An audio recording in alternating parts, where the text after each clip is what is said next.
Hello everyone, how are you doing? This is MD Tech here with another quick tutorial. In today's tutorial, I'm going to show you guys how to adjust the brightness on your Windows 11 monitor.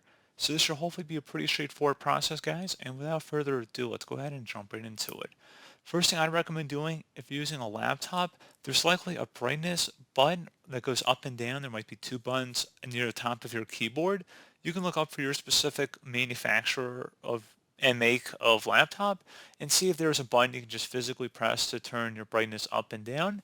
Something else now, if we want to go into settings, you can go open up the search menu, type in settings. Best result should come back with settings. Go ahead and open that up. You want to select the system option if it doesn't automatically take you there. If not, you might have to go up to the top and then select system. And on the right side, you want to select display.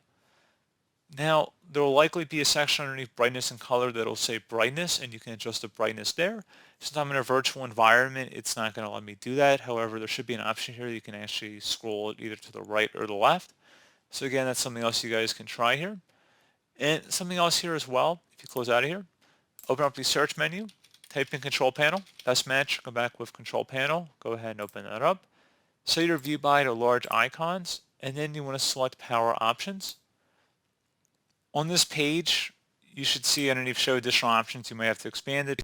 Something that would be a screen brightness slider. You could adjust either one way or the other. Again, it would appear on this page. But like I said, since I'm in a virtual environment, it won't let me adjust the display brightness. But again, pretty straightforward process there, guys. And I do hope I was able to help you out. And I do look forward to catching you all in the next tutorial. Goodbye.